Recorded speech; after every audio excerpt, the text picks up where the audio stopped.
quarta lição de adultos desse trimestre tem como título Como se conduzir na caminhada. O texto áureo está em Colossenses capítulo 4, versículo 5, que diz: andai com sabedoria para com os que estão de fora, remindo o tempo. Verdade prática, a jornada para o céu deve ser feita com prudência e sabedoria, num contexto de oposição à nossa maneira de viver. Leitura bíblica, Efésios 5, versículos 15 a 17. Portanto, vede prudentemente como andais, não como necios, mas como sábios, remindo o tempo, porquanto os dias são maus. Pelo que não sejais insensatos, mas entendei qual seja a vontade do Senhor. Nesta lição, estudaremos a respeito do que devemos, ou de como devemos nos conduzir pelo caminho que nos leva ao céu. Conforme Efésios 5, versículo 15 a 17, remir o tempo, porquanto os dias são maus. De fato, estamos vivendo os últimos dias da igreja na terra. E estes também são denominados dias trabalhosos, como afirma Paulo em 2 Timóteo, capítulo 3, versículo 1. Vivemos em uma sociedade que louva a insensatez, que tem falta de padrão como regra, que repudia princípios morais e, portanto, nós devemos aproveitar todas as oportunidades, ou seja, remir o tempo, aproveitar as ocasiões, porque os dias são maus. Como os cristãos devem se conduzir na caminhada para o céu? A palavra-chave desta lição é conduta. No Evangelho de Mateus, no capítulo 10, a partir do versículo de número 5, os discípulos são enviados por Jesus em uma missão. E ele dá orientações aos discípulos que iriam sair para pregar, curar enfermos, purificar leprosos, ressuscitar mortos e expelir demônios. Agora, Jesus os adverte que estavam sendo enviados como ovelhas para o meio de lobos. Daí Jesus lhes diz, no versículo 16, sede prudentes como as serpentes e simples como as pombas. Nós vemos aqui uma instrução de Jesus a respeito de como os discípulos deveriam se portar, qual deveria ser o procedimento deles na condução, nesta missão que eles iriam fazer. Então, o padrão de conduta na caminhada cristã é Cristo. Jesus é o padrão do cristão. Diferente das pessoas que não têm comunhão com Jesus, que vivem como ovelhas que não têm pastor, o cristão tem um padrão a seguir, que é Jesus Cristo. O Senhor Jesus ensina, João 13, versículo 15. Porque eu vos dei exemplo para que, como eu vos fiz, façais vós também. Nós éramos guiados por nossas paixões, de acordo com a natureza humana. Nós fazíamos a vontade da carne e dos pensamentos, conforme em Efésios 2, versículo 2 e 3. Jesus dá estas instruções porque a vida cristã deve ser intencional. Nós devemos agir e nos conduzir intencionalmente para agradar a Deus. Jesus nos deu um exemplo. Ele viveu para agradar ao Pai. João 4,34, a Bíblia diz: a minha comida é fazer a vontade daquele que me enviou e realizar a sua obra. Em Mateus 11:29, Jesus diz: tomai sobre vós o meu jugo e aprendei de mim, porque sou manso e humilde de coração. Efésios 4, versículo 1, a Bíblia diz: rogo-vos, pois eu, preso no Senhor, que andeis como é digno da vocação com que fostes chamados. Então, nós fomos vocacionados por Deus para andarmos segundo a sua vontade, para agradarmos ao Senhor, fazendo a vontade de Deus e não a nossa vontade própria. Jesus Cristo é o padrão. Paulo, ele seguiu e orientava os seus discípulos a seguirem esse padrão. 1 Coríntios capítulo 11, versículo 1, o apóstolo Paulo diz: sede meus imitadores, como também eu sou de Cristo. Ao reunir os cristãos de Éfeso, os anciãos da igreja, em Atos capítulo 20, versículo 18, Paulo diz: vós bem sabeis, desde o primeiro dia em que entrei na Ásia, como em todo esse tempo me portei no meio de vós. Em nossa caminhada, devemos olhar para Jesus, que é o autor e consumador da nossa fé, como está escrito em Hebreus capítulo 12, versículo 2. Em 1 João capítulo 2, versículo 6, o apóstolo diz: aquele que diz que está nele, deve também andar como ele andou. Então, o cristão, ele tem um padrão, que é Cristo, e ele deve andar fazendo a vontade de Deus. O tempo que nos resta aqui na terra deve ser para agradar a Deus, para fazer a sua vontade. Jesus fazia a vontade do Pai, ele fez a vontade do Pai. Em João 17, versículo 4, quando Jesus faz a sua oração, conhecida como oração sacerdotal, ele diz: eu glorifiquei-te na terra, tendo consumado a obra que me deste para fazer. Então ele nos ensinou a pedir a graça de Deus e a fazer a vontade do Pai em nossa caminhada diária. Na oração que Jesus nos ensinou, a oração modelo, Mateus capítulo 6, versículo 10, Jesus diz: venha o teu reino, seja feita a tua vontade, assim na terra como no céu. Então, quando Jesus instrui seus discípulos a orarem, a falar com o Pai, essas eram as orientações, tá? Que fosse feita a vontade de Deus, assim na terra como no céu. Então, para viver conduzidos de forma que agrade a Deus, nós também contamos com a ajuda do Espírito Santo. Então, Jesus, ele nos ajuda a fazer a vontade do Pai, porque sem Jesus não tem condição de nós fazermos a vontade de Deus. Em João capítulo 15, versículo 5, Jesus diz: porque sem mim nada podeis fazer. E ainda contamos com a ajuda do Espírito Santo. para viver conduzidos de forma que agrade a Deus, nós contamos com a ajuda do Espírito Santo. É o Espírito Santo que nos guia nessa jornada. João 16:13, Jesus disse: mas quando vier aquele Espírito da verdade, ele vos guiará em toda a verdade. Mas Jesus mesmo foi guiado pelo Espírito Santo. Lucas capítulo 4, versículo 1. E Jesus, cheio do Espírito Santo, voltou do Jordão e foi levado pelo Espírito ao deserto. Mateus capítulo 4, versículo 1. Então foi conduzido Jesus pelo Espírito Santo para ser tentado pelo diabo. Aqui não se trata de uma condução forçada por regras, mas inspirada pelo Espírito Santo e orientada pela palavra de Deus. Romanos 8, versículo 14, o apóstolo Paulo diz: porque todos os que são guiados pelo Espírito de Deus, esses são filhos de Deus. Então, o padrão do crente, do cristão aqui na terra é Cristo. E Cristo viveu para agradar o Pai, para fazer a vontade do Pai. Então, um cristão, a missão dele é agradar a Deus, é fazer a vontade de Deus. Isso faz com que o cristão tenha uma vida bem-sucedida aqui na Terra. Além de um modelo, de um padrão que é Cristo e da condução do Espírito Santo, o cristão precisa se dedicar para ter uma vida cristã bem-sucedida. Em 1 Coríntios, capítulo 9, versículo 27, Paulo diz: antes subjugo o meu corpo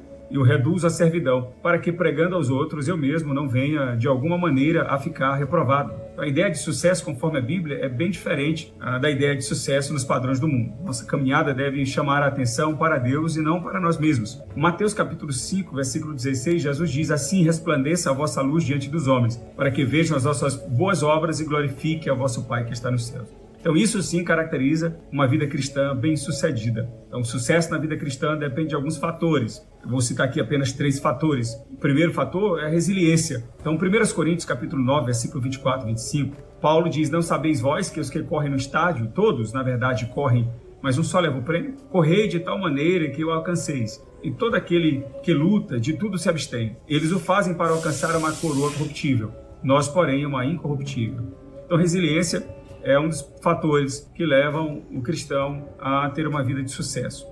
O segundo é a qualificação. Efésios 4, versículo 13 a 15, está escrito: até que todos cheguemos à unidade da fé e ao conhecimento do Filho de Deus, a homem perfeito, à medida da estatura completa de Cristo, para que não sejamos mais meninos inconstantes, levados em roda por todo vento de doutrina, pelo engano dos homens que com astúcia enganam fraudulosamente. Antes, seguindo a verdade em amor, cresçamos em tudo naquele que é a cabeça, Cristo. Esse crescimento aqui não se trata apenas de um crescimento teórico, empírico, ideológico, filosófico, não. Esse crescimento também é um crescimento na vida cristã, no testemunho cristão, é um amadurecimento na vida espiritual.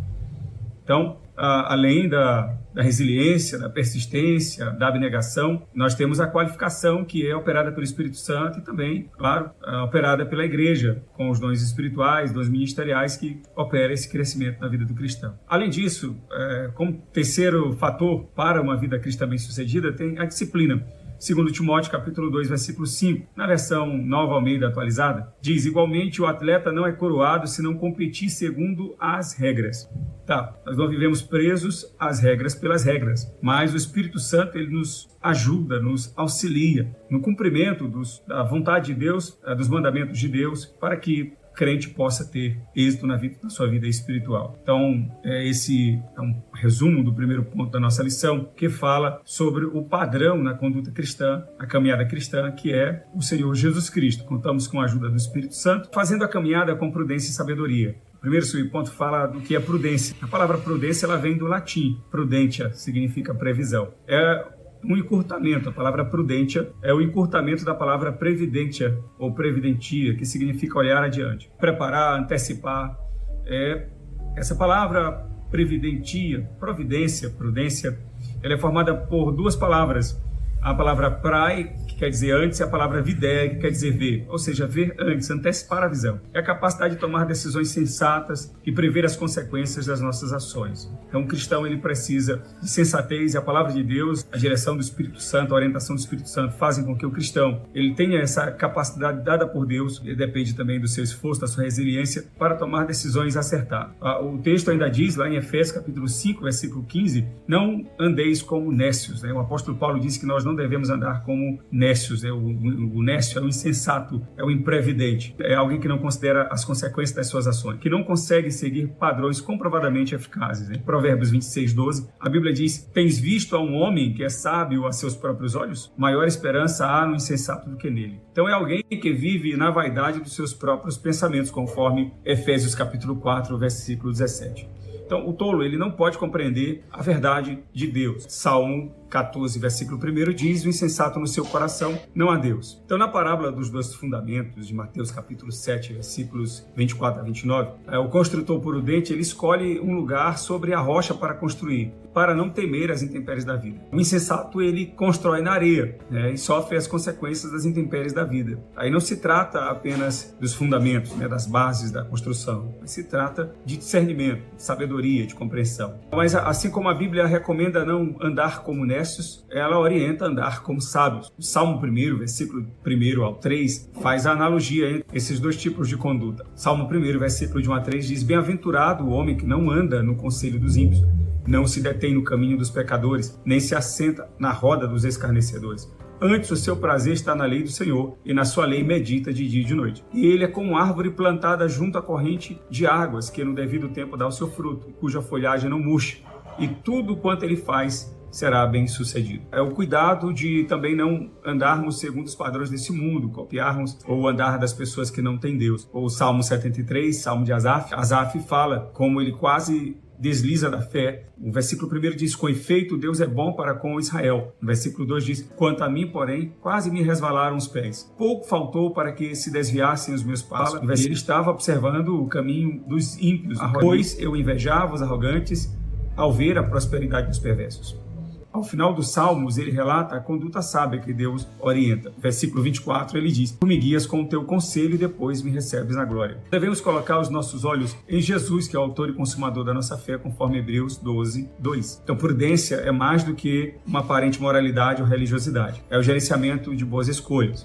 É a forma inteligente e bíblica de lidar com o risco. Não é a eliminação de risco, mas a administração sábia destes. Conforme escrito em Mateus capítulo 10, versículo 16, citado agora há pouco, que diz: eu vos envio como ovelhas para o meio de lobos. Os riscos, eles são talvez diminuídos e as consequências talvez eliminadas. Mas a prudência nos ajuda a nos conduzir com inteligência em meio a situações de conflito. Então, só assim nós podemos vencer os dias maus. O terceiro ponto da nossa lição, o terceiro tópico: remindo o tempo porquanto os dias são maus. Remir o tempo aqui é aproveitar as oportunidades. Remir o tempo, segundo o autor da lição, na verdade é uma expressão usada para se referir à sabedoria dos compradores, que esperavam o momento certo para comprar de acordo com o melhor preço oferecido pelo mercado. Esperava a ocasião propícia. Colossenses 4:5, a Bíblia diz: portai-vos com sabedoria para os que são de fora. Essa expressão, aproveitai as oportunidades, que significa a palavra remir, que é aproveitar. Efésios 5:16, remindo o tempo, porque os dias são maus. Então, nós devemos fazer com que a maior parte do nosso tempo nesta terra ímpia seja usado para o cumprimento dos propósitos de Deus, aproveitando toda oportunidade. Então, remir o tempo também nos ocasiona, nos prepara para a volta de Jesus. Usar o tempo com sabedoria, no temor de Deus, como diz Provérbios capítulo 1, versículo 7, versículo 9. Andarmos com temor, com inteligência,